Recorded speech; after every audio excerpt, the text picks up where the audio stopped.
බලන්න 11 වෙනි ගන්න ඒකේ තියෙනවා FIFA World Cup එහෙම නැත්නම් කුසලාන තරඟාවලිය පැවැත්වෙන රට තෝරගන්න ඡන්දයක් පවත්වලා තියෙනවා. ඒ ඡන්දෙදී නේද පාපන්දු සම්මේලනයේ සමාජිකයන් 50 දෙනෙක් එකට සහභාගී වෙලා තියෙනවා. ඒ කියන්නේ ඡන්දේ දාන්න. ඒ පාපන්දු ලෝක කුසලානිය පවත්වන්න රට විදියට තෝරගත්තු රටවල් 3ක් තිබිලා තියෙනවා. එක රටක් ඇවිල්ලා ජර්මනිය, අනිත් රට ඇවිල්ලා බ්‍රසීලය, අනිත් එක ඇවිල්ලා ජපානය. එහෙනම් ජපානය, ජර්මනිය සහ බ්‍රසීලය මේ වගේ රටවල් 3ක්. ජපානයේ ජීවලිනු, ජර්මනිය ජීවලිනු, බ්‍රසීලය ජීවලිනු අපි දක්වනවා. ඒකට සමාජිකයෝ 50ක් ඉන්න නිසා මෙතෙන්ට අපිට සරත් කුලකයේ විදිහට 50යි කියලා දාන්න පුළුවන්. එතකොට මේකේ කියනවා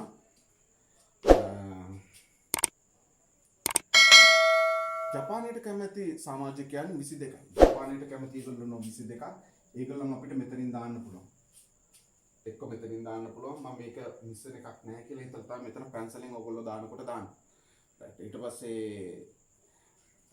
ජර්මනියට 23යි. එහෙනම් මේකට 23ක් ඉන්නවා. බ්‍රසීලයට 18ක්. ඔය දෙක තමයි තියෙන්නේ. ඊට පස්සේ කියනවා සමාජිකයන් 5ක් ජර්මනියට බ්‍රසීලයට කැමති නමුත් ජපානයට අකමැති. එහෙනම් ජර්මනියටයි බ්‍රසීලයටයි කැමති ඒගොල්ලෝ තමයි මෙතන ඉන්නේ. ඒ කියන්නේ මෙන්න මේ කොටස. නේද? මෙන්න මේ කොටස. ජර්මනිය, බ්‍රසීලිය. ඒ රටවල් දෙකටම කැමති ඒගොල්ලෝ ඉන්නවා. ඒ කියන්නේ මේ කොටස ඉන්නවා. නේද? ඔය තමයි ඒ රටවල් දෙකටම කැමති. හැබැයි ඒගොල්ලෝ එතන ඉන්න කට්ටිය ජපානයට කැමති නැහැ. එහෙනම් මෙන්න මේ කෑල්ල. මෙන්න මේ කොටස ගැන තමයි කියන්නේ. එහෙනම් ජර්මනියට හා බ්‍රසීලියට කැමති නම් ජපානයට අකමැති කියන්නේ ජර්මනියට හා බ්‍රසීලියට පමණක් කියන කොටස තමයි මේ තියෙන්නේ. එහෙනම් ඒගොල්ලෝ ඉන්නවා මෙතන 5ක්. ඒ පහතෙන් තියෙන්නේ. එතන පමණක් කියන වචනේ.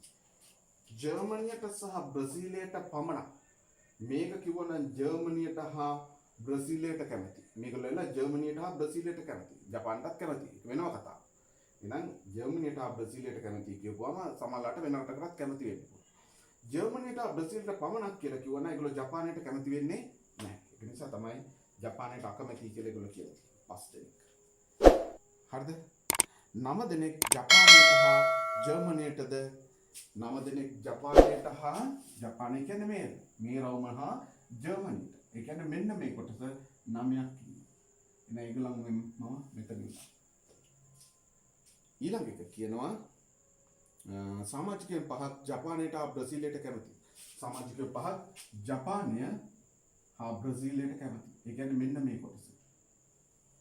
5ක්. එන ඒගොල්ලන් මෙතන ඉන්නවා. ඊට පස්සේ කියනවා ජපානයට ස්ථිර වශයෙන්ම ඡන්දය දෙන සමාජිකයෝ ගන්නන 10යි. ජපානයට අනිවාර්යයෙන්ම ඡන්දය දෙනවා 10 දෙනෙක්. ඒ කියන්නේ ජපානයට පමණක් ඒගොල්ලෝ දෙනවා අනිවාර්යයෙන්. අනිවාර්යයෙන්ම දෙනවා. ඒකට ඒගොල්ලන්ගේ ඡන්දය මේගොල්ලන්ට විතරයි දෙන්නේ. නේද? ජපානයට ස්ථිර වශයෙන් දෙනවා කියලා කියපුවම ඔතන තමයි 10යි. එහෙනම් මේක අපිට කරන්න තියෙන්නේ අපිට මේ කැලේ x කියලා දාගත්තොත් මේ කැලේ 9යි නම් මෙතන එනවා 9 ඍණ x කියලා. මුළු කැලේම 9යි 9න් x අඩු. මේ කැලේ 5යි 5න් මෙතන x අඩු කරාම 5 ඍණ x කියලා. අපිට x හොයාගන්න පුළුවන් නේ. මේ රවුම ගත්තාම මේ රවුම 22යි. එහෙනම් මේ ටික මොනවාද? 9යි. මේ ටික x ඍණ 5. සමීකරණයක් ලියන්න පුළුවන්. එක්ක මේකට ලියන්න. මේකට නම් ලියන්න බෑ. මේක දන්නේ නැහැ. නේද? එතකොට පොඩ්ඩක් කරදරයක් වෙනවා. නොදන්න පද දෙකක් තියෙනවා. මේක දන්නේත් නැහැ. x දන්නේ නැහැ. හැබැයි මේකේ නම් හොයන්න පුළුවන්. මේකෙත් බෑ. ඇයි මෙයා දන්නේත් නැහැ x දන්නේ නැහැ. කිව්වා මෙන්න මේ වගේ අපිට ගණනක් ආවම අපි කල්පනා කරන්න ඕනේ කොහොමද අපි මේක ගොඩ දාගන්නේ කියලා. හරි? ඒ අනුව මෙතන අපිට සමීකරණයක් ලියන්න පුළුවන් 10 මේ කැලේම 9 කියලා දාන්න. එහෙම නැත්නම් මේ එකතු කිරීම 9 ඍණ x කියලා දාලා මෙතන ධන x කියලා දාපුවම මේකට මේ කැපෙනවා. කියන 9 කියන එක. මේ කැලේ 9 ඍණ x මේක x මෙතන එනවා පහ ඍණ x. ධන පහ ඍණ x. මොකද මේ කොටස් ටික එකතු කරන්න තියෙන්නේ. මේ කොටස් ටික එකතු කරපුවාම කීයද හැදෙන්නේ? මෙතන තියෙන 22 හැදෙන්නේ. දැන් ඔයගොල්ලෝ උත්සාහ කෙරුවා නම් මේ ඔක්කොන්ට මේකපාර ලියන්න. මෙයා දන්නෙත් නැහැ. මෙයා දන්නෙත් නැහැ. මෙයා දන්නෙත් නැහැ. හරි කරදරයක පත්තර. නේ? එතකොට මේවා ලියන්න වෙනවා. මේවා අඩු කිරීම නේද? මේවට ප්‍රකාශන ලියන්නේ. 23 අඩු කිරීම 5 එකතු කිරීම x එකතු කිරීම 9 දන 9 රින් x කියලා ලියන්න වෙනවා. ඒක ලියලා එහෙම ලියන්න බැරුව නෙමෙයි ලියන්න පුළුවන්. මොකද මේක සාධාරණයි කියලා අපිට එතකොට අපිට හොඳ සුළු කිරීමක් කරා ගන්න පුළුවන්. ඒක නිසා මෙන්න මේ සුළු කිරීම මතක තියාගන්න. මේ වගේ එක කෑල්ලක් අපිට සමහරවිට එක කෑල්ලකට ලියන්න වෙනවා. right. එහෙනම් මෙතන එනවා 9යි 10 එකතු කරපුවම 19යි 19යි 5යි එකතු කරපුවම 23යි. 23යි. නේ 19යි 24යි.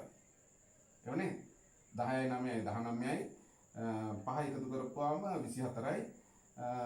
මේ පැත්තේ තියෙනවා 24 මේ 22 මේ පැත්තට ඍණ 22 එනවා මේ ඍණ x ඒ පැත්තට දාන්න පුළුවන් දාපුවම ධන x 24 22ක් අඩු කරපුවම x සමානයි 2යි කියලා. එහෙනම් මේ x වලට එන්නේ 2යි. එහෙනම් 9න් 2ක් අඩු කරාම මෙතන එනවා 7යි කියලා. මේකල 5යි 5න් 2ක් අඩු කරාම මෙතන එනවා 3යි. මේ දැන් එනම් මේක වන්න පුළුවන්. මේකල 9යි මේකල 5යි මේකල ලියන්න කලිනුත් ලියන්න පුළුවන්. මේකල 9යි කියලා දැම්මොත් 9යි 5යි එකතු කරපුවාම එහෙම ලියන්නත් පුළුවන්. අර x දාගෙන ලියන්න දාලා ලියපු ගමන් මේ ධන x ට ඍණ x කැපිලා යනවා. ඒවා අපි බලන්න. මේ සුළු කිරීම කොහොමද වෙන්නේ කියලා. හරි. එතකොට මේකල 9යි 9යි 5 එකතු කරපුවාම කී දෙන්නේ? 14යි. 23න් 14ක් අඩු කරපුවාම 9යි. මේකල 5යි. මේකල 5යි 10යි. 18න් 10ක් අඩු කරා මේකල 8යි. එහෙනම් මේක කීයද වෙන්නේ කියලා බලන්න පුළුවන්. මේ ලොකු වැඩිම රවුම තියෙන එක ගණන් කරගන්න. 23යි. 23යි මෙතන 10යි 33යි. 33යි මෙතන 3යි 36යි 37යි 37 38 39 40යි 44යි. එහෙනම් 50න් 44ක් අඩු කරපුවාම එළියෙන් ඉන්නවා 6. මේ 6 දෙනා කාටවත් ඡන්ද දීලා නැහැ. කොහොම තමයි එන්නේ? right. ඒ අනුව අපෙන් අහනවා රටවල් තුනටම මනාපය ලබා දුන් සමාජිකයන් ගණන කොපමණද කියලා. එහෙනම් රටවල් තුනට ඡන්ද දීලා තියෙනවා. ඒක කිවෙන ප්‍රශ්නෙට දහන්නේ. පළවෙනි ප්‍රශ්නේ. රටවල් තුනටම ඡන්ද දීලා ඉන්නවා. දෙවෙනි එක කියනවා ජර්මනියට ස්ථිර වශයෙන්ම කැමැත්ත සමාජිකයන් ගන්න කොහොමද? එහෙනම් ජර්මනියට ස්ථිර වශයෙන්ම 9 දෙනයි. තුන්වෙනි එක කියනවා මේ සමාජිකයන් අතරින් ඒ රටවලට ස්ථිරම ඡන්දය ලබා දෙන සමාජිකයන් කොහොමද? ස්ථිර වශයෙන්ම ඡන්දය දෙන සමාජිකයෝ ගන්න ඒ රටවල 10යි 9යි 8යි. 10යි 9යි 8යි එකතු කරපුවාම 10යි 9යි 19යි 20යි 27යි.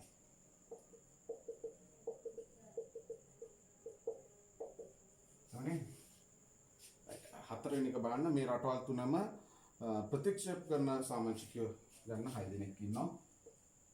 හරි. right. ඔච්චර තමයි තියෙන්නේ. ඔයගලන්ට අවශ්‍ය තැන් වල නවත්තලා ඔක ලියා ගන්න. ඊට පස්සේ කියනවා වෙන ගන්නක් තියෙන්නේ. B කියන ගන්න බලන්න.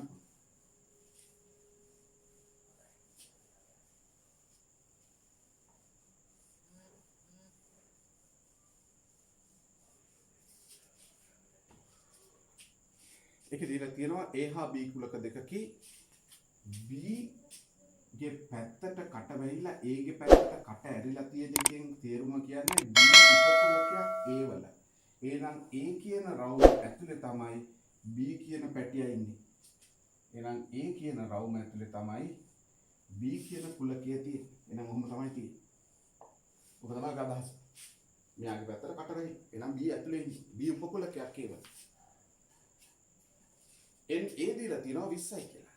NA ඒ වලට තියෙන අවයව ඔක්කොම තියෙනවා 20ක්. අවයව ගණන තමයි 20ක් කියලා. n වලින් කියන්නේ අවයව ගණන. n b දීලා තියෙනවා 7යි. එහෙනම් b කියන රවුමේ ඔක්කොම තියෙන අවයව 7ක්. එහෙනම් 20න් 7ක් අඩු කරපුවාම අපිට හම් වෙනවා 13. එහෙනම් මෙතන 13. හරිද? ඊට පස්සේ කියනවා n b dash b ට අයිති නැති කොටස. මේ රවුමට අයිති නැති කොටස 19. b dash කියපුවම b ට අයිති නැති සර්වත්ත කුලකයට අයිති. එහෙනම් මේ රවුම නැතුව මේ කොටුව ඇතුළට ඔක්කොම 19ක් තියෙනවා. එහෙනම් මෙතනට දැන්ටම 13ක් තියෙනවා. එහෙනම් 19න් 13ක් අඩු කරපුවාම එහෙනම් a dash a ටත් අයිති නැති ටික නේද? a ට අයිති නැති. එහෙම නැත්නම් මේ එළිය තියෙන ටික 6ක් කියලා ලැබෙනවා. ඒක පැහැදිලි? b ට 7යි ඒට 19යි. එහෙනම් 19 sorry ඒට කීයද දීලා තියුනේ 20යි කියලා දීලා තියුණා. එහෙනම් 20න් මේ 7 කරපුවම 13යි. ඒ කියන්නේ b ට ඒට පමණක් තියෙනවා 13ක්. b ට තියෙනවා b ටයි a ටයි පොදු කොටස තමයි මේ තියෙන්නේ. ඒකත් අයිති මේ b ට තියෙන ටික. එහෙනම් a ඡේදන b 7යි. මේ තියෙන්නේ මොනවාද? 13 කියන්නේ a ට පමණක් අයිති ටික. මේක කියන්නේ a ට අයිති නැති කොටස. මේ දත්ත රූප සටහනක දක්වමු කරලා n a dash n a dash කියන්නේ a ට අයිති නැති n a dash කියන්නේ නේද? a ට අයිති නැති ටික 6යි කියලා අපිට බොහොම ලේසියි. නේ? මේ ටික තමයි a dash කියන්නේ. මම අඳුර කරලා තියන්න. ඔයගොල්ලෝ අඳුර කරන්න කියලා කිව්වොත් ඉලක්කම කපන්න එපා කිසිම වෙලාවක. අකුර කපන්න එපා. ඔය විදියට තියෙනවා. අකුර කපුවොත් පුතේ ලකුණු දෙන්නේ නැහැ.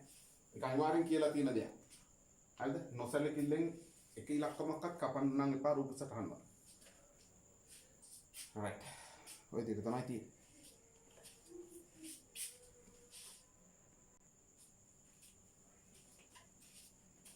right. අපි බලමු ඊළඟ 12 වෙනි ගන්න බලන්න. 12 වෙනි ගන්න කියනවා රූපයේ දැක්වෙන PQRS. හරිද? ත්‍රිපිටකයේ PQ කියන පාදය SR ට සමාන්තරයි. PQ කියන පාදය SR ට සමාන්තරයි. සමාන්තර ආශ්‍රයක් තමයි මේ ත්‍රිපිටකයක් තමයි දීලා තියෙන්නේ මෙන්න මේ වගේ. මේ පාදයේ සමාන්තරයි කියන එක තමයි දීලා තියෙන්නේ. මේ පාදේ නම් කරලා තියෙනවා SR කියලා. SR කියන පාදය PQ කියන මෙන්න මේ පාදයට සමාන්තරයි. ඔක තමයි පළවෙනි එකට දීලා තියෙන්නේ. සහ මේ PQRS කියන්නේ ත්‍රිපිටකයක් කියන එක තමයි දීලා තියෙන්නේ. ඊට පස්සේ කියනවා x සහ y යනු PS සහ QR හි මධ්‍ය ලක්ෂ පිළිවෙලයි. එතකොට ඉස්සෙල්ලාම කියන්නේ PS මේ x කියන්නේ x තමයි කාගේද? PS වල මධ්‍ය ලක්ෂය තමයි x. එතකොට මේක සමාන කැලි දෙකකට කැඩෙනවා. y කියන්නේ QR වල මධ්‍ය ලක්ෂය. QR වල මධ්‍ය ලක්ෂය. එහෙනම් මේක සමාන කොටස් දෙකකට කැඩෙනවා. ඒක තමයි y. ඔහොම තමයි. හරිද? ඊට පස්සේ කියනවා QR ට සමාන්තරව x ඔස්සේ QR ට සමාන්තරව x ඔස්සේ යන රේඛාව PQ n හිදී ඡේදනය කරනවා කියලා කියනවා. හරි? ඊපස්සේ ඕකේ ඔයගලන්ට පේනවා මධ්‍ය ලක්ෂ්‍ය දීලා ඊට පස්සේ මේ දෙක යා කරලා තියෙනවා. සහ ඔය මම කියපු කතාව QR ට සමාන්තරව QR කියන එක බලන්න. මේ පාදය QR ට සමාන්තරව x හරහා. එතකොට මේ පාදයට සමාන්තරයක් තමයි පුතේ x හරහා දෙන්නේ. කොහොමද? මේ රේඛාවයි සමාන්තරයි.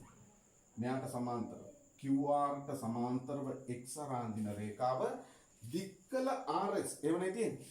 බලන්න. x ඔස්සේ PQ පාදය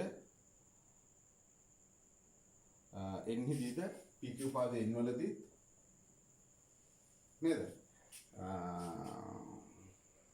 n හිදීද RS කියන පාදය නේද? m හිදීද හමු වෙන්නේ. ඒ කියන්නේ දික් කරන RS කියන එක m වලදී හමු වෙනවා. දැන් උතන තමයි m කියලා. m හිදී හමු. කොහොමද මේ? PQට ලම්බක වෙනසේ SN නැඳ ඇත. SN කියන රේඛාව PQට ලම්බකයි. එහෙම කතාවකුත් කියනවා. මේක අංශක 90යි කියන්නේ. කියන්නේ කෙටිම දුර.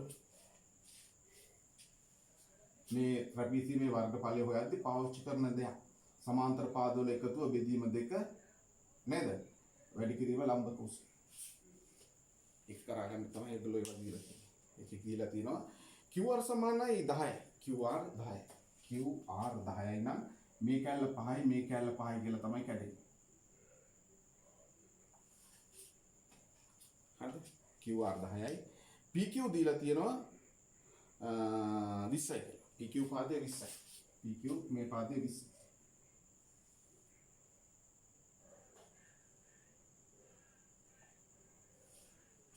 නේ?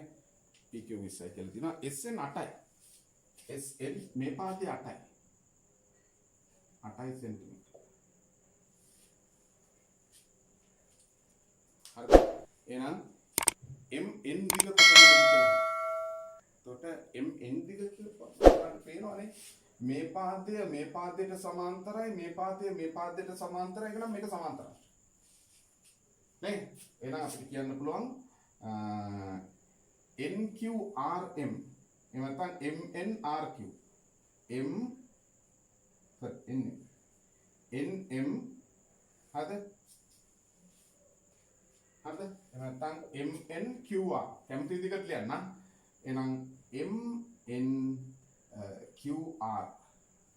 MNQR සමාන්තර රාශිය. සමාන්තර රාශියේ හේතු ලැබෙලා මොකද්ද? සම්මුඛ පාද සමාන්තර නිසා. මේ පාදයේ මේට සමාන්තරයි මේක මෙයාට සමාන්තරයි. නේ? සම්මුඛ පාද සමාන්තර නිසා. උගලන්ට උපු කරන්න කියලා කිව්වනම් මේක ලියන්න මේ පාදේ මෙයාට සමාන්තරයි මේක මෙයාට සමාන්තරයි මේ යාඳපු දිලා තියලා දත්තේ. මේක සමාන්තර මේ ත්‍රිපිටකය නිසා සම්මුඛ පාද. හරි. ඊට පස්සේ සමාන්තරාශය සම්මුඛ පාද සමාන නිසා අපිට කියන්න පුළුවන් MN කියන පාදය සමාන වෙනවා RQ ට. එහෙම නැත්නම් QR ට සමානයි. නේ? එතන අපිට දීලා තියුණා QR කියන්නේ නැත්නම් RQ කියලා කියන්නේ 10යි කියලා.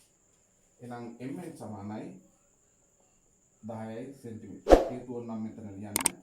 QR සමානයි නැත්නම් RQ සමානයි 10 සෙන්ටිමීටර කියලා ගන්න දීලා තියෙනවා. උත්තරය ඒක කරන්නේ. ඊට පස්සේ කියනවා PXN ත්‍රිකෝණයට අංග සමන් ත්‍රිකෝණය නම් කර එම අවස්ථාව දක්වන්න. PXN බලන්නකො PXN කොහෙද තියෙන්නේ? P තියෙනවා මෙතන, X මෙතන තියෙනවා, N තියෙනවා. එහෙනම් මේ ත්‍රිකෝණයට අංග සම ත්‍රිකෝණය. මේකට මේ කෝණය ප්‍රතිමුඛ වෙනවා. නේද? මේ ත්‍රිකෝණය අපි සලකපුවම මේ හැඩයනේ තියෙන්නේ නේද? එහෙනම් මේ කෝණය ප්‍රතිමුඛ වෙනවා. මේ පාදයට සමානයි දත්තේ. මේකට සමාන්තරයි. එහෙනම් ඒකාන්තර කොටස් හැදෙනවා. කොහොම මෙතන මේ පැත්තට ගන්න පුළුවන්. එහෙනම් නේද? මේ කෝණය මොකද වෙන්නේ? සමාන වෙනවා. Z අංග. මේ පාදයට සමාන වෙනවා දත්තය. මේ කෝණය සමාන වෙනවා ප්‍රතිමුඛ කෝණ. හෝ මේකත් ඒකාන්තර කෝණ කියලා ඕනනම් මේ කෝණය ලියන්නත් පුළුවන්. ත්‍රිකෝණයක කෝණ දෙකක් හා පාදයක් තවත් ත්‍රිකෝණයක කෝණ දෙකක් හා අනුරූප පාදයට සමාන වෙලා තියෙන ත්‍රිකෝණ දෙක අංග සම. එහෙනම් අපිට ලියන්න පුළුවන් අපෙන් අහලා තියෙන්නේ PXN ට අංග සම ත්‍රිකෝණය අංග සම වෙන ත්‍රිකෝණය ඇවිල්ලා MSX කියන ත්‍රිකෝණය. අවස්ථාව මොනවාද? කෝණයයි පාදය. අංග සම කරන්න කිව්වනම් අංග සම කරන්න ඕන. ඒ අංග සම කරන්න කියලා නැහැ. ත්‍රිකෝණය නම් කර එම අවස්ථාව දක්වන්න. ඊළඟට තමයි කියන්න තියෙන්නේ කෝණය පාදය. ත්‍රිකෝණේ කෝණ දෙකක් හා පාදයක් තවත් ත්‍රිකෝණේ කෝණ දෙකක් හා අනුරූප පාදයකට සමාන වෙන අවස්ථාව. ඊට පස්සේ කියනවා PQRS ත්‍රිපිටකයේ වර්ගඵලයට සමාන චතුරස්‍රය නම් කරන්න. ත්‍රිපිටකයට වර්ගඵලයෙන් සමාන චතුරස්‍රය මොකක්ද? මෙතන ඔයගලන්ට පේනවා මේක තමයි ත්‍රිපිටකය. මේ ත්‍රිපිටකයේ මේ කොටසේ වර්ගඵලය මේ කොටසේ වර්ගඵලයට සමානයි අපි ත්‍රිකෝණ දෙක අංග සම වෙන නිසා. නේද? එහෙනම් මේ ට්‍රැපීසියමෙන් මොකද වෙන්නේ? මේ කෑල්ල ගැලවිලා මෙතෙන්ට ගියාම චතුරස්‍රයට සමානයි. නේද? නම් කරන්න විතරයි තියෙන්නේ. එහෙනම් බොහොම ලේසියෙන් කියන්න පුළුවන්. මේ ට්‍රැපීසියමේ වර්ගඵලයට සමාන වන චතුරස්‍රය මෙන්න මේක. MNQR. නේ? එහෙනම් චතුරස්‍රය නම් කරන්න කියලා තියෙනවා MNQR සමාන්තර රාශිය. හරිද? ඒක සමාන්තර රාශිය. චතුරස්‍රය කිව්වත් එකයි සමාන්තර රාශිය කිව්වත් එකයි. මොකද එතන ඒක අපිට කලින් අපි සමාන්තර රාශිය කියලා තියෙනවා. ඕනනම් චතුරස්‍රය කියලා ලියන්න. හරිද? ඊට පස්සේ කියනවා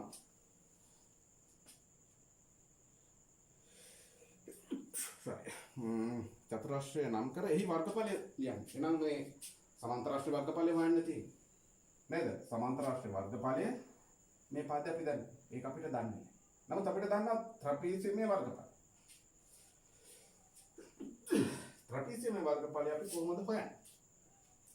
අදහසක් දෙන්න බලන්න. මොකද කරන්නේ?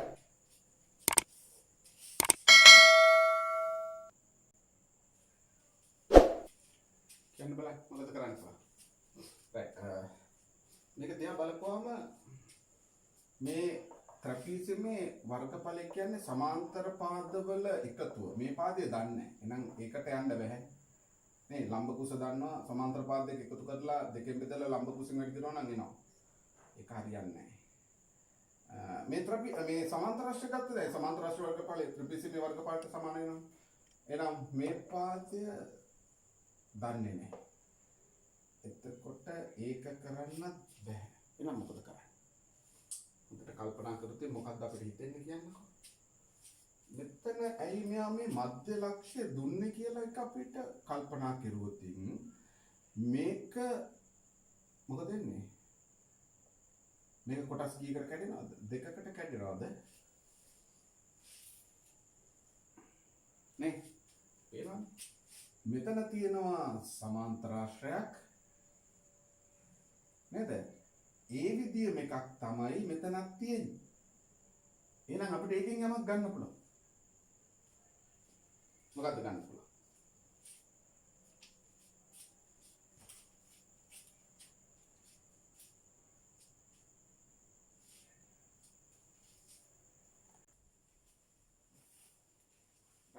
මොකද කරන්නේ? මොනවා කිව්වත් අපිට එහෙම දත්තයක් සෙට් වෙන්නේ නැහැද? ඊට පස්සේ අපි කල්පනා කරනවා මේ පාද කැලල හොයලා මේකෙන් යන්න පුළුවන්ද බෑනේ නේ මේ දිග දන්නේ නැහැ. මොකද කරන්න බෑ. අපි කල්පනා කරන පුතේ මොකලට හැම වෙලාවකම කියන දේ තමයි ගන්නක මොනවාද අපිට දීලා තියෙන දත්ත. ඇයි අපිට දීලා තියෙන්නේ දත්තේ? ඒක අපි කල්පනා කරද්දී මෙයායි අපිට මේක දුන්නේ. මේක අපිට යන්න නොකිය ඉන්න තිබ්බා. ඒක 10යි කියලා දුන්නා. එතකොට මොකක්ද උතන තියෙන්නේ? මේක මෙහෙම වුණාම මේ පාද කැලල මේ කැලලට සමාන වෙනවා. එහෙනම් ඔයගලන්ට හොඳට බලන්න පුළුවන් මේ කැලලත් 10ක් වෙනවා. එහෙනම් මේ පාදේ 10ක් වෙනවා නම් නේද? මේ කැලල 8ක් වෙනවා නම් මෙන්න මේකට පයිතකට සම්බන්ධය දාලා මෙන්න මෙතන ඉඳලා මෙතෙන්ට තියෙන දුර හොයාගන්න පුළුවන්. නේද කියලා බලන්න. ඒක තමයි තියෙන්නේ. හැම වෙලාවකම මම ඔයගලන්ට කියන්නේ සාධනය කරන ගණන්වල මොනවාද අපිට දෙන්නේ? ඇයි අපිට දෙන්නේ කියන එක තමයි බලන්න. එහෙනම් මේකත් ඒකම තමයි. මෙතන ලම්බක දුර 8යි. එහෙනම් මෙතනත් උකන් බලන්න. අදපුවා මේ දුර මේ කැලලට සමානයි. එයි. සමාන්තර රාශියක් මේක සමාන්තර රාශියක් කියලා තියෙනවා. නේ? ඒ හැඩේ තියෙන නිසා නේද? ඔයගලන්ට පේනවා. නේද? එතන මෙතන ලම්බකයක් බාපුවා මේ ටික 10යි මේ ටික 8යි ලම්බක දුර මේක හොයන්න පුළුවන්. ඒ දුර මේ දුරට සමානයි. නේ? මේ ත්‍රිපිටකයේ මේ සමාන්තර රාශියේ මේක සමාන්තර රාශියක් නෙවෙයි. ඔන්න ඕක තමයි ගන්න තියෙන්නේ. ඒක නිසා තමයි ඔයගලන්ට කියන්නේ ගණන් අපි හදමු කියලා. එහෙනම් මේක ළඟට හොයාගන්න පුළුවන් මේකට පයිතකට සම්බන්ධය දාපුවා. නැත්නම් හදන්න බෑ උඩ. ඒක නිසා තමයි මම කියන්නේ ඇයි අපිට දීලා තියෙන්නේ කියලා බලන්න. එහෙනම් මෙතන MS හොයන්න පුළුවන්. MS කියන එක PN ට සමාන වෙන ත්‍රිකෝණ දෙකක් අංග සම නිසා. එහෙනම් මේ MN PQ කියන දුරේ මෙතන තියෙන දුර අඩු කරපුවාම මේ පාදයේ දිග එනවා. ඒකට මේ පාදයේ දිග දාන්න නම් හදන්න. නේ? right. එහෙනම් මෙතන පයිදකට සම්බන්ධය දාපුවම මෙතන එනවා ms වර්ගය හරිද? එකතු කිරීම මේ පාදයේ 8 වර්ගය සමානයි 10 වර්ගය.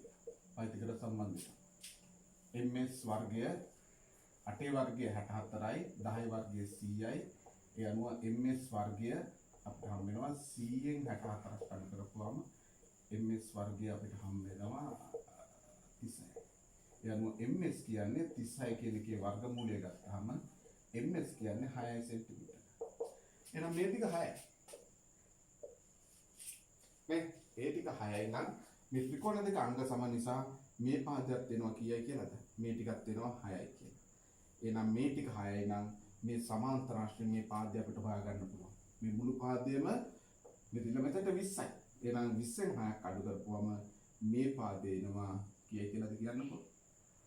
20න් 6ක් අඩු කරපුවම 14යි සෙන්ටිමීටර. එහෙනම් සමාන්තර රාශිය වර්ගඵලය හොයන්න පුළුවන් ආධාරකයේ වැඩි කිරීම ලම්බක උස. නේ එහෙනම් ආධාරකයේ 14යි ලම්බක උස 8යි. ඒක නිසා මේ අපි කතා කරපු සමාන්තර රාශියේ වර්ගඵලය. මොකක්ද සමාන්තර රාශිය? mn qr. mn qr සමාන්තර රාශියේ වර්ගඵලයට හම් වෙනවා ආධාරකයේ වැඩි කිරීම ලම්බක උස. ආධාරකයේ වෙනුවට 14යි ලම්බක උස 8යි සෙන්ටිමීටර.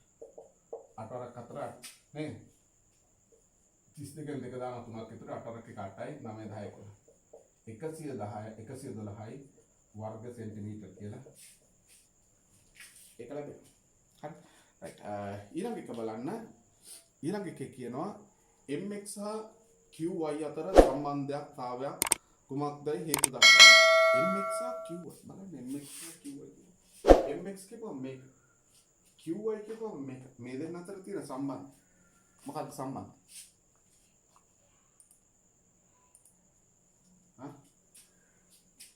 මොකක්ද ඒක? මේ කැල්ලට සමානයි. නේ මේකත් සමාන්තර රාශියනේ. සමගපාද සමාන්තරයි.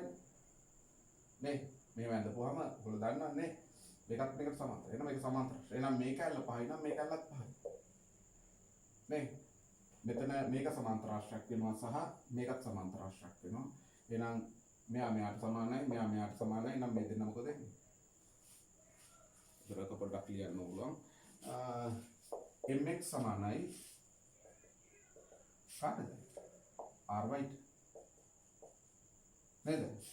සම්මුඛ පාද නේද? මේක උනන් ලියන්න පුළුවන් xy rm එහෙම නැත්නම් mr yx එහෙම නැත්නම් නේද? mx yr සමාන්තර රාශියේ සම්මුඛ පාද. ඒ වගේම මොනවාද? qy සමාන වෙනවා ry දත්තේ. එමනේ. එහෙනම් මේ දෙන්න සමානයි ry සමානයි නම් mx සමාන වෙනවා qy. විදිහට තියෙන ඊට පස්සේ කියනවා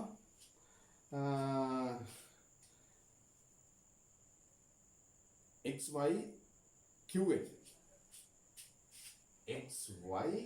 qn මෙන්න මේ සමාන්තර රාශිය. ඒ නැත්නම් චතුරාර්ය වර්ගඵලය PQRS ත්‍රිපිසිමේ වර්ගඵලය අතර සම්බන්ධතාවයක් කියන්න. PQRS කියන මේකත් එක්ක සම්බන්ධතාවයක් මොකක්ද කියලා තමයි බලන්න මොකක්ද කියන්න පුළුවන් කියලා. නේ මොකක්ද කියන්නේ? XYQN මෙන්න මේ මම මේ රතු පාටෙන් පාට කරන එක මම දන්නේ ඔයගලන්ට පෙරේවි කියලා. මේ රතු පාටෙන් පාට කරන සමාන්තර රාශියේ වර්ගඵලය හරිද? මේ මම මේ කොළ පාටෙන් පාට කරන ත්‍රපීසියමත් එක්ක තියෙන සම්බන්ධතාවය මොකක්ද කියලා තමයි අහන්නේ. මේකත් එක්ක තියෙන සම්බන්ධතාවය. මොකද වෙන්නේ? මොකද වෙන්නේ?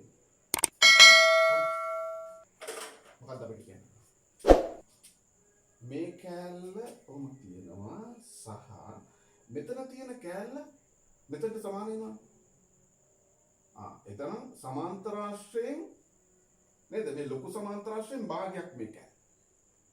නේද? එහෙනම් මේ කෑල්ල මෙතනට සෙට් වුණා නම් සමාන්තරාශ්‍රයෙන් භාගය. එහෙනම් සමාන්තරාශ්‍රයේ ත්‍රිපිසියමයි වර්ගඵලයෙන් සමානයි. නේද? ත්‍රිපිසියමයි මේ ත්‍රිපිසියම සහ මේ ලොකු සමාන්තරාශ්‍රය වර්ගඵලයෙන් සමානයි. මෙතනින් ගැලවෙන මෙන්න මේ කොටස මම මේ කොළ පාටින් දාලා තියෙන ටික බලන්නකො. මේ මම කොළ පාටින් දාලා තියෙන කොටස මෙන්න මේ කොටසට සමානයි. ඒ ත්‍රිකෝණ දෙක වර්ගඵලයෙන් සමානයි. එතකොට ත්‍රිපිසියමේ මේ කැල්ල ගැලවුණොත් මෙතනට එක සෙට් වෙනවා. ඒක නිසා අපි කලින් කියපු විදිහට ත්‍රිපිසියමේ වර්ගඵලය මේ ලොකු සමාන්තරාශ්‍රයෙන් සමානයි.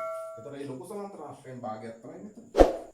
එහෙනම් සමාන්තරාශ්‍රය ත්‍රිපිසියමට වර්ගඵලයෙන් සමාන වෙනවා නම් මේ සමාන්තරාශ්‍රයෙන් මේක භාගයක් නම් අපිට කියන්න පුළුවන් මේක මොකද්ද? මේ ත්‍රිපිසියනොත් භාගයක්. එහෙනම් කොහොමද මෙතන ලියන්නේ තියෙන්නේ? නේද? එහෙනම් xy qn චතුරාශ්‍රයේ වර්ගඵලය pqrs චතුරාශ්‍රයේ වර්ගඵලය අතර සම්බන්ධතාවකින් සම්බන්ධ වෙන වාගයක් වෙනවා. එහෙනම් ඒකට අපිට ලියන්න පුළුවන් මොකද්ද? xy qn මේ චතුරාශ්‍රයේ වර්ගඵලය එහෙම නැත්නම් සමාන්තරාශ්‍රයේ වර්ගඵලය කියලා අපිට අහන්න තියෙනවා. වර්ගඵලය සමාන වෙනවා වාගයක් pqrs නේද? pqrs ත්‍රිපිසියමේ වර්ගඵලය. pqrs ත්‍රිපිසියමේ වර්ගඵලය. හරි. right. ඔය විදිහට තමයි ඔතනේ ගණන් ටික එන්නේ. හරි.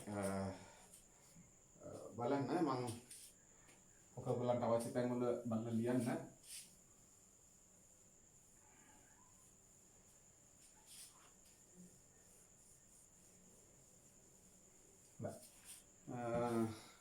ඊට පස්සේ අපි බලමු ඔයගොල්ලන්ට මම තව පේපර් එකක් එවලා තියුණා.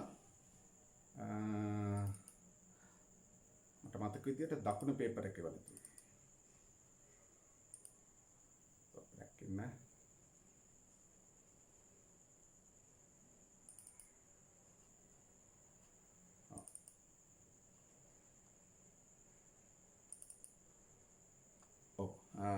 දකුණු පේපර් එක එවලා තියුණා.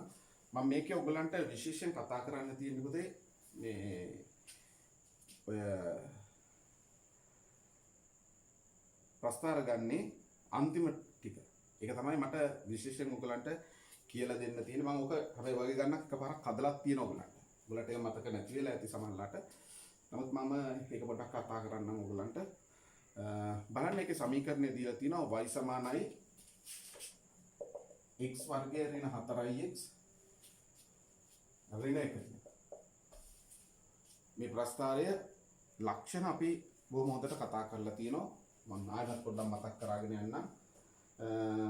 x වර්ගයේ සංගුණය කියලා ලකුණ ධන නම් නේද? මෙයාගේ ලකුණ ධන නම් අපිට හම්බෙන්නේ මොකද්ද? කෝපයක්. අවම ප්‍රස්තාරය. ඍණ නම් කෝපේ පෙරලිලා. මුකුත් නැහැ. එහෙනම් මේක ධන හින්දා අවම ප්‍රස්තාරයක් අපිට ලැබෙනවා. සහ මෙතනින් අපිට කියන්න පුළුවනි මේකේ සම්මිතික අක්ෂය.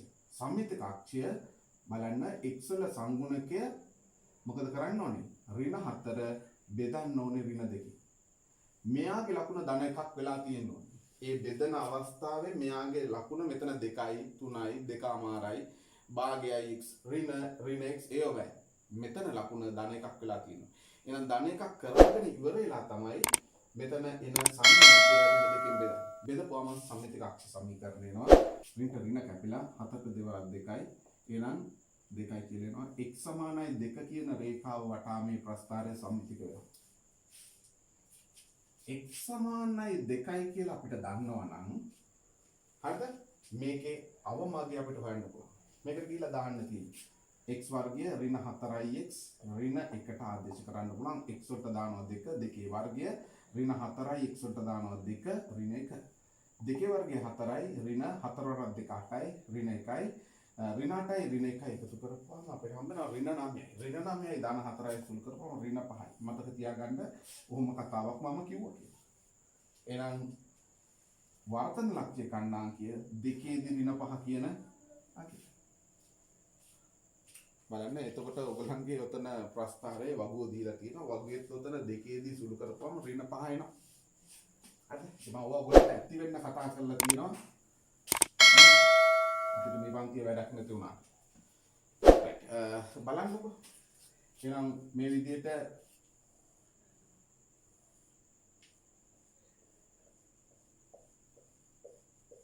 x වලට ගන්න පුළුවනි ඍණ 1.1 2 3 4 5 කියලා දීලා තියෙනවා. right. මෙතන තියෙනවා y වලට 4යි. මෙතන තියෙනවා ඍණ 1යි 4යි.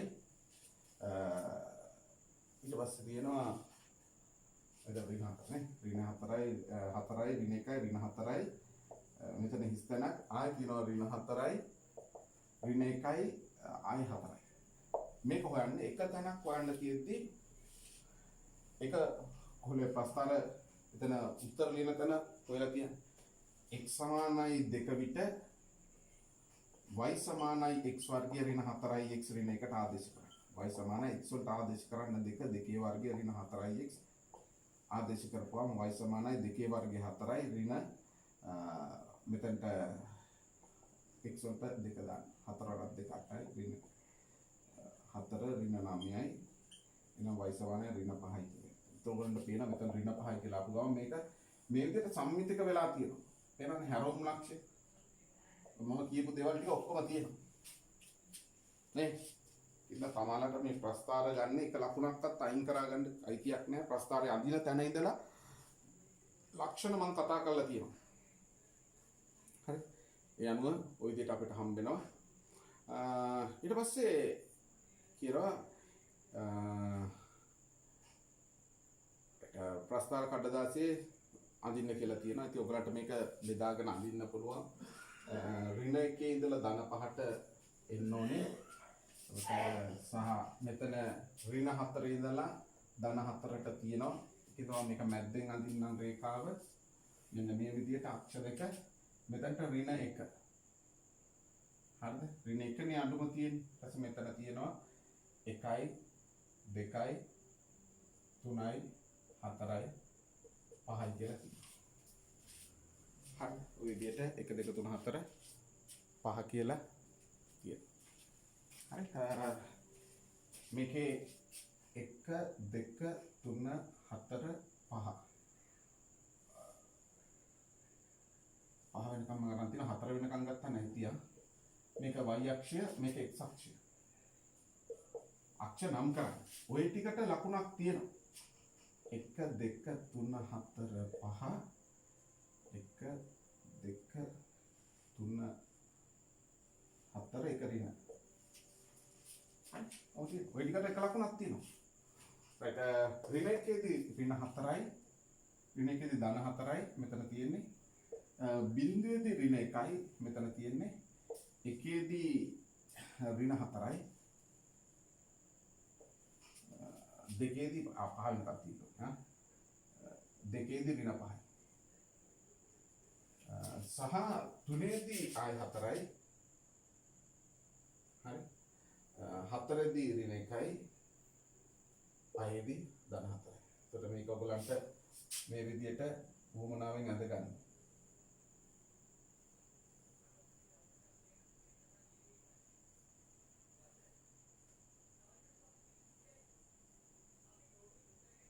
මේ වක්‍රය උමනාවෙන් ලස්සනට අඳිනවා. ඔයගලන්ට කියලා දීලා තියෙනවා කොහොමද වක්‍රය ගන්න ඕනේ කියලා. ඒවා ඒ කියලා තියෙන පිළිවෙලට ඒක ලස්සනට අඳගන්න. හරිද? ඒ නිසා තමලා මේ ප්‍රස්ථාරයේ එක ලකුණක්වත් අඩු කරා ගන්න නම් එපා.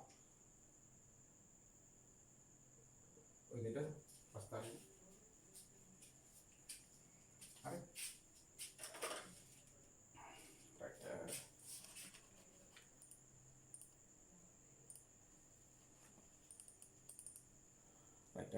ඊට පස්සේ කියනවා x අගය 2ට වඩා වැඩි 5ට වඩා අඩුයි 2ත් අයිති 5ත් අයිති y හි හැසිරීම විස්තර කරන්න.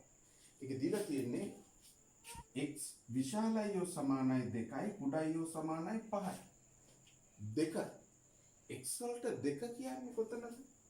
එකයි දෙකයි මෙතන. මෙන්න මෙතන. x දෙකේදී ප්‍රස්ථාරයේ y මෙතන කීයද කියන්නකෝ ඍණ 5යි.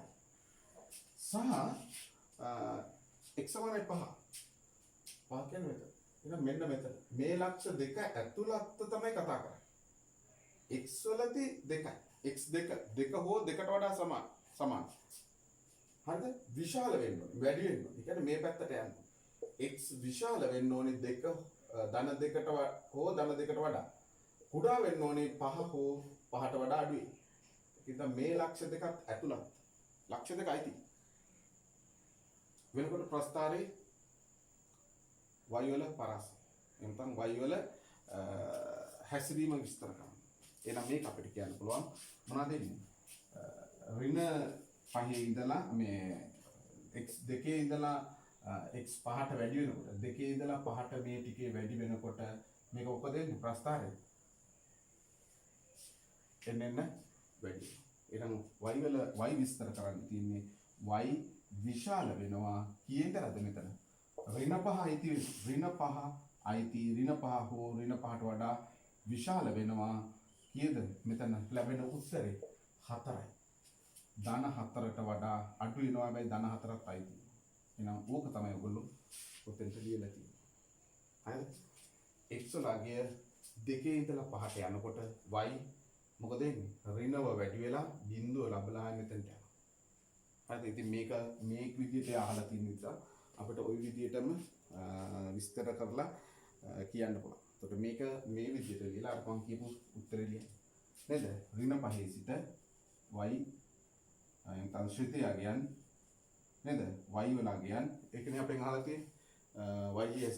එහෙනම් y හියගයන් එතන ශ්‍රිතයයන් ඍණ 5 සිට නේද? බිඳුව දක්වා එතෙන් සිට කීය දක්වාද? ධන 4 දක්වාත් වැඩි වෙයි. මේ එහෙම නැත්නම් ඍණව වැඩි වෙයි. හරිද? ඍණව වැඩි වෙනවද? නෑ. මොනවද එන්නේ? එන්න ඍණ එතෙන්ට වෙනකම් බිඳුවට එනවා. ඊළඟ ඊට පස්සේ මේ ටික. ඒකට මොකක්ද අපිට ඔකට කියන්නේ? අපිට කියන්න පුළුවන් ශ්‍රිතයයන් එහෙම නැත්නම් y වල අගයන් ධන ඍණ 5 සිට කී දක්වාද? ධන 4 දක්වා වැඩි වෙයි. ඔය ටික ලියවන්න හොඳටම ඇති. මේකත් ලියලා තියන්න පුතේ. ඒකට ඒගොල්ලන්ට එක ලකුණක්වත් කපන්න බෑ. රයිට් ඒ ටික හරිනේ. රයිට් ඊළඟ එක කියනවා අර මාකර් ලියවෙන්නේ නැති ඒකයි මේක. මේ පාට ලියන්න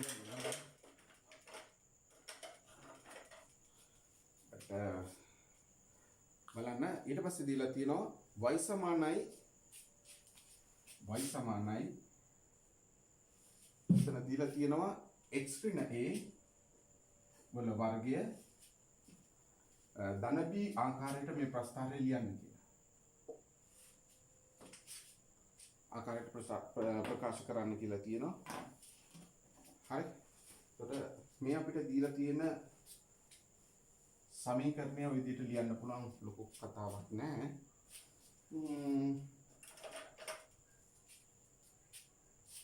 බලන්න අපිට දීලා තියෙනවා y සමානයි x වර්ගය ඍණ 4x ඍණ 1. හරි මේ විදිහට ලියද්දී මොකද කරන්නේ? මෙතන තියෙනවා x මෙතන තියෙනවා ඍණ 4 මේක ද්විපදයක වර්ගයක් විදිහට ලියන්න ඕනේ. මෙයාගේ වර්ගමූලය ලියනවා මෙතන ඍණ ලියනවා මේකල පද දෙකේ ගුණිතය දෙගුණය. එහෙනම් පද දෙකේ ගුණිතයයි කරන්න 4x කියන එක දෙකෙන් බෙදෙනවා. නේද? ගුණිතය දෙගුණය අයින් කරන්න නේද? දෙගුණය අයින් කරන්න. පද දෙකේ ගුණිතය දෙගුණය. අන්තිමට කියන්නේ දෙගුණය. දෙගුණය අයින් කරන්න දෙකෙන් බෙදෙනවා. ගුණිතය අයින් කරන්න x වලින් බෙදනවා. බෙදපුවාම මෙතනට එන පදේ එනවා. තේරෙනවද? මේ පදේ අපිට එනවා ලේසියෙන්. මෙයාට කැපිලා දෙකයි. එහෙනම් x ඍණ 2 කියලා එන්නේ. ඕක ප්‍රසාරණය කරපුවම පළවෙනි පදේ වර්ගය x වර්ගය එනවා. පද දෙකේ ගුණිතය ධනයි ඍණයි දෙවරක් x 2x ඒක දෙගුණය 4x අවසාන පදේ වර්ගය ඍණ 2 වර්ග කරපුවාම ධන 4ක් හැදෙනවා. එහෙනම් ධන 4ක් හැදෙන නිසා ඒ ධන 4 අයින් කරන ඍණ 4ක් දාන මෙතන ඍණ එකක් තියෙනවා. එහෙනම් එහෙනම් උනෝක තමයි එන්නේ. හරි. එහෙනම් x ඍණ 2 එයාගේ වර්ගය මෙතන දෙන්නම එකතු වුණාම ඍණ 5යි කියලා අපිට ලැබෙනවා. ඒ නිසා තමයි මම ඔයගලන්ට කිව්වා මේ වගේ එකක ඍණ 5 කියලා කියන්නේ මෙතනක් කියලා. අවම අගය. මේ 2x කියන එක මොකද කරන්නේ? මේ ඍණ a තමයි මෙතන සම්මිතික අක්ෂ. එතකොට මෙතන ඍණ 2 තියෙනවා නම් ඍණ a කියපුවම ඍණ එතකොට ඍණ ධන 2 හැදෙනවා. දැක්කම මේක තමයි සම්මිතික අක්ෂ. right එහෙනම් මේක ලියපුවම මේ විදිහට අපිට උපලියා ගන්න පුළුවන්. හරි.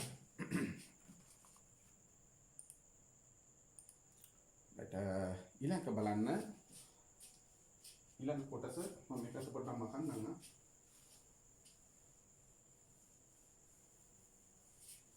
මේක කියනවා මේ ප්‍රස්තාවය මෙහෙම ඇවිල්ලා තිනවා මම මෙතන පොඩ්ඩක් මකලා දෙන්නම්. මොකද ප්‍රස්තාරය ඇසුරෙන් මේක ඇල්ලත මට ඔයගලට මම කියලා දීලා තියෙන කෑල්ල මම මේ ආයිමත් මතක් කරගන්න. අමතක වෙලා මොකද එකපාරයි හරි දෙපාරක් කර විතර කතා කරලා ඇති උකා. x වර්ගය ඍණ 4x ඍණ 1 සමානයි බිඳුවෙහි මූල ලියා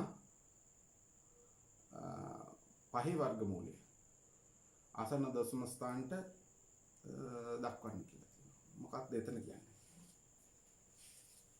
එතකොට මොකක්ද අපිට දීලා තියෙන්නේ? x වර්ගය ඍණ 4x ඍණ 1 සමානයි බිඳුව. ඔක තමයි දීලා තියෙන වර්ග සමීකරණය. මම ඔයගලන්ට කියලා දීලා තියෙනවා වර්ග සමීකරණයයි සමීකරණය සුළු කරන්න කියලා. සුළු කරද්දී මේක තමයි අපිට අන්ත ප්‍රස්තාරය, මේක තමයි වර්ග සමීකරණය. මේ දෙක විසඳන්න. මේක පළවෙනි එක, මේක දෙවෙනි එක කියලා ගත්තාම පළවෙනි එකෙන් දෙවෙනි එක අඩු කරන්න y ඉතුරු කරා ගන්න. y වලින් බිඳුවක් ගියාම y අඩු කරපු ගමන් පළවෙනි එකෙන් දෙවෙනි එක අඩු කරපු ගමන් මෙයාට මෙයා කැපෙනවා, මෙයාට මෙයා කැපෙනවා, මෙයාට මෙයා කැපිලා බිඳුව. y සමානයි බිඳුව රේඛ. y සමානයි බිඳුව රේඛාව කියන්නේ පුතේ මේ x අක්ෂය. නේද? x අක්ෂයට කියන තවත් නමක් තමයි මම ඔයගලන්ට කියලා තියෙනවා දිගින් දිගට y සමානයි බිඳුව. එහෙනම් මේකේ මූල ධන මූලය ලියන්න. එහෙනම් ධන මූලය කියන්නේ මෙතන ඍණාගයක් එන්නේ පුතේ. නේද? මෙතන මේ ප්‍රස්තාරය කැපිලා තියෙන මෙතන ඍණ දශම ගණනක් තියෙනවා. මෙතන තියෙනවා ධන මූලය. ධන මූලය කියන්නේ මෙතන තියෙන අගය. මේක ඇවිල්ලා 4.0 මම හිතන්නේ 3ක් විතර ඇති. 4.4ක් 4.3ක් ඇති. හරි. අපි එතන ධන මූලය 4.3ක් කියලා ගත්තා නම් x සමානයි ධන 4.3යි. ඔව් අනිත් එක ඇවිල්ලා ඍණ එක ඇවිල්ලා මෙතන ඍණ 0.3ක් විතර තියෙනවා. ඍණ 0.3ක් විතර තියෙනවා. හරිද? ඕක තමයි මූල විදියට ලැබෙන්නේ. හරිද? ඕ මේක. ඒතර මේක මේ උත්තරේ ගන්න එපා කියලා කියන්නේ ඍණ මූලය එපා. යා කියනවා ධන මූලය අරගන්න. ඒතර ඒ ධන මූලය හරිද? ධන මූලය ලියා ඒ කියන්නේ 4.3 ලියලා පහේ වර්ගමූලය ආසන්න පළමු දශම ස්ථානට ලියන්න කියලා තියෙනවා. පහේ වර්ගමූලය ආසන්න පළමු දශම ස්ථානට ලියන්න කියපුවා මොකක්ද අපිට කරන්න පුළුවන්? මොකද කරන්න පුළුවන් කියන්නේ?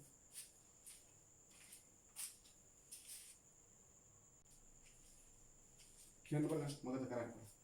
right මේක අපිට මේක දැන් අපි හොයාගෙන තියෙන්නේ. එතකොට මේ අපි අදපු ප්‍රස්තාරයේ සමීකරණය මේක. හෝ මේක. මෙහෙම කියන එක මෙහෙම මම දැන් ලියාගෙන තියෙන්නේ. නේද? එහෙම ලියාගත්තාම බලන්න y සමානයි x ඍණ 2 එයාගේ වර්ගය ඍණ 5. නේද? මොනවද අපෙන් අහන්නේ? මේක පාවිච්චි කරලා මූල පහ කොච්චරද කියලා අහන්නේ. එතකොට මේක අපිට මොනවද කරන්න පුළුවන්? y වලට බිඳුව දාපුවාම මේ x වලට එන අගය තමයි උතන තියෙන්නේ. x වලට එන්නේ 7.0 නේද? y බිඳුව උන ගමන් x වලට එන්නේ කීයයි දෙන්නේ මෙතනට? 4.3. එහෙනම් මෙතනට එනවා 4.3 ඍණ 2 එයාගේ වර්ගය සමානයි 5යි කියලා මේ ඍණ 5යි කියලා තියෙන්නේ. හරි ඉතින් මේක අපිට කරන්න පුළුවන් දෙයක් තමයි y සමානයි බිඳුවක් වෙන නිසා නේද? y සමානයි බිඳුවක් නිසා මේ විදිහට තියෙනවා. මේකේ මේ ඍණ 5 මේ පැත්තට ගියා. ඍණ 5 මේ පැත්තට ආපුවම ධන 5ක් වෙනවා x ඍණ 2 එයාගේ වර්ගය. x ඍණ 2 එයාගේ වර්ගය. මොහොම නැති. එතකොට මූල පහ. එහෙනම් මෙයාගේ වර්ගමූලය ගන්න. එහෙනම් මොකද කරන්නේ? මෙයාගේ වර්ගමූලය ගන්න. මෙයාගේ වර්ගමූලය ගත්තාම මූල 5යි. මේකේ වර්ගමූලය කියන්නේ භාග්‍ය බලය x ඍණ 2 වර්ගයේ වර්ගමූලය කියන්නේ භාග්‍ය බලය. එතකොට මෙයාට මෙයා කැපෙනවා. වර්ගමූලය කියන්නේ භාග්‍ය බලය නේද? ඒක වරහණිවත් වෙනවා බල. එහෙනම් මූල 5 සමානයි x ඍණ 2යි. එහෙනම් මූල 5 සමානයි x වලට අපි හොයාගත්ත ආගිය කීයද? 4.3. 4.3න් දෙකක් අඩු කරන්න තියෙනවා. 4.3න් දෙකක් අඩු කරපුවාම කීයද? 4න් 3ක් කියන 4න් 2ක් කියන 2යි 2යි මූල 3. 2.3. නේ එහෙනම් පහේ වර්ගමූලයේ විදිහට අපිට 2.3 කියලා ලැබෙනවා. මොකක් තමයි උතන තියෙන්නේ? නේ මොකද්ද යා අපිට දීපු දේ ඔය ගන්න තමයි මට ඔයගලන්ට කියලා දෙන්න තියුනේ. මේකේ දීලා අන්තිමට අපිට අහනවා මේ විදිහට හදලා මේ විදිහට මේක හදාගන්න අපිට පුළුවන්නේ නේද? මේ විදිහට මේක ගොඩනගා ගන්න පුළුවන් දීපු සමීකරණය මේ විදිහට හදාගන්න පුළුවන්. මම මෙතන ඔයගලන්ට කතා කරපු විදිහට මොකක්ද කොහොමද මේක හදාගන්නේ? මේක ද්විපදයක වර්ගයක් විදිහට ලියන්න ඕනේ. මේ පළවෙනි පදයේ වර්ගය. එහෙනම් එයාගේ වර්ගමූලය ලියන්න. මෙතන ලකුණ තමයි මෙතනට. මේ වෙලාව පද දෙකේ ගුණිතය දෙගුණේ. පද දෙකේ ගුණිතය දෙගුණේ. එහෙනම් 4x දෙගුණය ගලවන්න දෙකෙන් බෙදනවා ගුණිතය ගලවන්න මෙයාගේ වර්ගමූලයෙන් බෙදනවා. බෙදුවා මෙයාට මෙයා කැපිලා මෙයාට මෙයා කැපිලා 2යි කියලා. දෙක තමයි එතන තියෙන්නේ. එහෙනම් එයා ප්‍රසාරණය කරනවා. පළවෙනි පදේ වර්ගය x වර්ගය. පද දෙකේ ගුණිතය ධන ඍණ දෙවරක් x 2x ඒකේ දෙගුණය 4x නේ අවසාන පදේ වර්ගය. ඍණ දෙකේ වර්ගය ධන 4ක්. ධන 4 නැති කරන්න තමයි ඍණ 4ක් දාන්නේ. එහෙනම් ධන 4 නැති කරන්න ඍණ 4ක් දාපු ගමන් මේ පැත්තේ ඍණ එකක් තියෙනවා. ඒ ඍණ 4යි මේ ධන ඍණ 1යි ඍණ 5ක් ඇදෙනවා. මේක අපි ඕනනම් ආයෙත් ප්‍රසාරණය කරලා බලපුවා මේ උත්තරෙම ලැබෙනවා. වෙනසක් වෙන්න බෑ. පළවෙනි පදේ වර්ගය x වර්ගය ධන ඍණ වැඩිකම් ඍණ පද දෙකේ ගුණිතය දෙගුණය ගුණිතය 2x ඒක දෙගුණය 4x අවසාන පදේ වර්ගය ඍණ 4 වර්ගය ධන 4යි. ධන 4යි ඍණ 5යි සුළු කරපුවම ඍණ 1 හැදෙනවා. දැක්කනේ? 4x ඍණ 1 හැදෙනවා. එතකොට මේකත් අපේ සමීකරණය මේකත් අපේ සමීකරණය. දෙකම එකයි. එතකොට මේක තමයි අපිට ඔය මූල පහ හොයන්න කියලා තැනදී ඒ අපිට දීපු දෙය. හරිද? එහෙනම් මූල පහ හොයන්න කියපුවාම මෙතන මොකද කරන්නේ? සමීකරණය අපිට දීලා තියෙන්නේ y සමානයි මේක තමයි සමීකරණය. y සමානයි x ඍණ 2 යාගේ වර්ගය ඍණ 5. y බිඳුවක් වෙනකොට x වලගේ අපි හොයාගත්තා. y බිඳුවක් වෙනකොට x වලගේ 4.3යි. නේද? එහෙනම් y බිඳුවක් වෙනකොට මේ x වලට එන්න ඕනේ 4. එතකොට මේ ඍණ 5 මේ පැත්තට ගෙනාපුවම මූල 5නේ අපෙන් අහලා තියෙන්නේ. එහෙනම් 5 මේ පැත්තට ගේනවා. මේ දෙපැත්ත සමාන වෙනවා. මේ දෙපැත්ත සමාන වෙනවා කියන්නේ ඔහොම තියෙන්නේ. නේද? මේ ඍණ 5 මේ පැත්තටම ධන 5යි සමානයි x ඍණ 2යි. එයාගේ වර්ගය. ඒතර වර්ග මූලය නම් එහෙනම් 5 වර්ග මූලය. එතකොට x ඍණ 2 වර්ගය එයාගේත් වර්ග මූලය. ගත්තාම මූල 5යි මෙතන එනවා x ඍණ 2 වර්ගය වර්ගමූලය කියන්නේ භාග්‍ය බලය. එතකොට මේක වැඩි කරන්න ඕනේ භාගය. වරන් ඉවත් කරද්දී බල වැඩි වෙනවා x ඍණ 2 වර්ගය මෙයාට මෙයා කැපෙනවා. එතකොට 5 වර්ගමූලය. එහෙනම් x වලට අපි හොයාගත්ත කීයයි කියලාද? 4.3යි. 4.3න් දෙකක් අඩු කරනවා. එහෙනම් මූල 5යි කියන්නේ 4.3න් දෙකක් අඩු කරපුවම 2.3යි. හරිද? මම ඔයගලන්ට බොහොම හොඳට පැහැදිලි කරලා තියෙනවා. හරි. මම මීට වැඩිය ලොකු ගමනක් යන්න තමයි ලෑස්ති. බලමු ඉතින් මොනා කරන්නේ. රයිට්. ඔය විදිහට ඔයගොල්ලන්ට වීඩියෝ එක නවත්තලා ඉවරලා ලියන්න.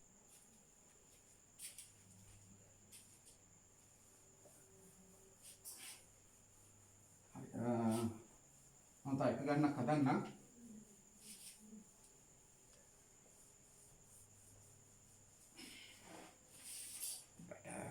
ඊළඟ කියනවා එක්තරා පාවන් නිෂ්පාදනය කරන ආයතනයක දින 40කදී නිපදවන ලද පාවන් පිළිබඳ තොරතුරු අනුව සකස් කළ සංඛ්‍යා ව්‍යාප්තියක් පහත දැක්වේ. හරි.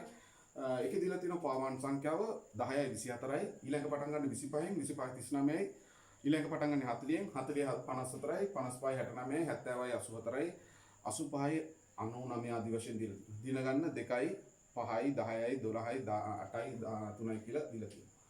ඒකේ කියනවා 55 69 පන්ති පාන්තරයේ මධ්‍යයේ උපකල්පිත මධ්‍යනේ ලෙස ගෙන හෝ අන්ක්‍රමයකින් හෝ දිනකට නිපදවන මධ්‍යම පාවාන් ගණන නැත්නම් පාවාන් ප්‍රමාණය ආසන්න පූර්ණ සංඛ්‍යාවට සොයන්න කියලා කියනවා. එතකොට අපිට ඒක වගුව අපිට හදා ගන්න පුළුවනි. හරි.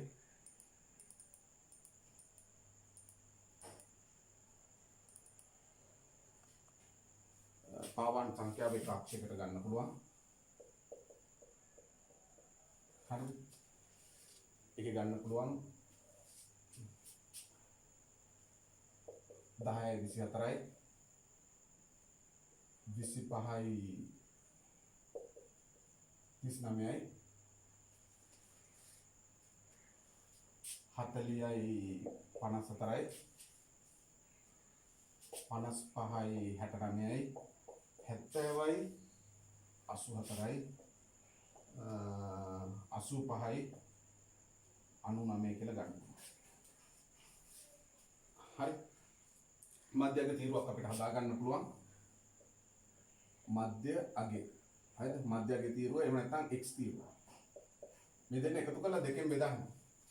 24යි 10 එකතු කරාම 34යි 34 දෙකෙන් බෙදපුවම 17යි. 39 25 එකතු කරලා දෙකෙන් බෙදපුවම 32යි. 54 40 එකතු කරපුවම 94යි. 40යි 54යි නේ 94යි 94 දෙකට බෙදපුවම 47යි. 55යි 69 එකතු කරලා දෙකෙන් බෙදපුවම 62යි. ඒක තමයි මධ්‍යග මේ උපකල්පිත මධ්‍යම විදිහට ගන්න කියලා. 55යි 69 කියන්නේ. එමනේ මෙතන මේ දෙන එකතු කරලා දෙකෙන් බෙදපුවම 77යි. මේ දෙන එකතු කරලා දෙකෙන් බෙදපුවම 92යි. හරි. එතකොට මේකෙන් බිඳුව දාගන්න. මේක තමයි උපකල්පිත මධ්‍යම. ඒකෙන් බිඳුව දාලා මොන තීරුවද අපි හදාගන්නේ? අපගමන තීරුව. ඒකට කියනවා අපි D තීරුව. හැම වෙලාවෙම මෙයාව තමයි අඩු කරන්නේ. 62 අඩු කරන්නේ.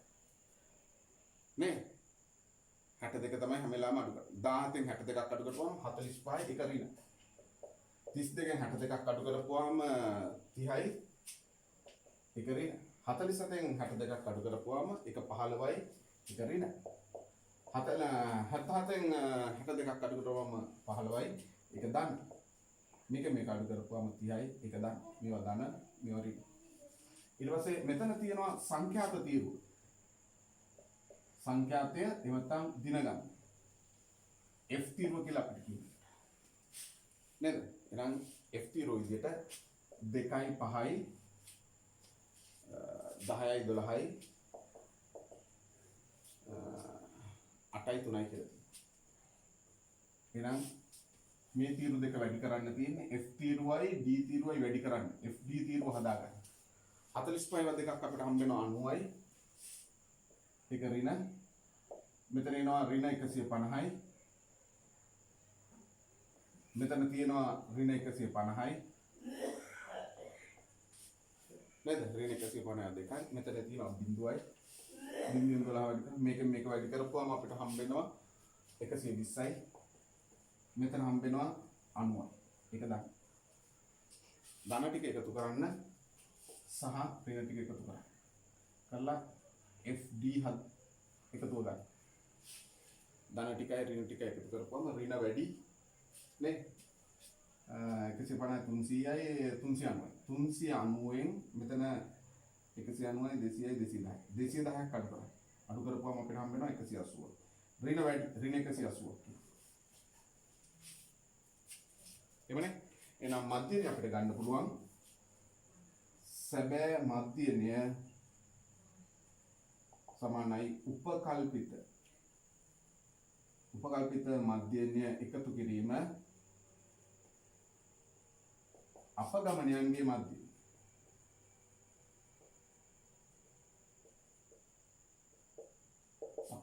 උපකල්පිත මධ්‍යනය විදිහට ගත්තේ අපි 62. අපගමනයන්ගේ මධ්‍යනය කියන්නේ සිග්මා FD බෙදන්න ඕනේ සිග්මා F වලින්. එහෙනම් මේ ටික එකතු කරලා ගන්නවා. ඒ ටික එකතු කරපුවම 40යි කියන්නේ. එහෙනම් සිග්මා F වලට මෙතන තියෙන සිග්මා F වලට අපිට හම්බ වෙනවා 40යි කියලා.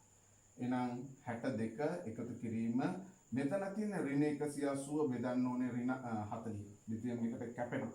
දෙවරක් 2යි දෙවරක් මෙතනට 9යි 9 දෙකෙන් බෙදපුවාම ඍණ 4.5 එහෙනම් 62කින් අඩු කරන්න ඕනේ 4.5 62කින් 4.5ක් අපි අඩු කරපුවාම අපිට හම්බ වෙනවා 57.5 57.5 ඒක ආසන්න පූර්ණ සංඛ්‍යාවට ලියන්න කිව්වනම් 58යි කියලා ලියන්නේ මේක 5 ඉඳන් මෙහාට එකක් එකතු කරනවා. කියන්න පැහැදිලිද නැද්ද ඒ ටික?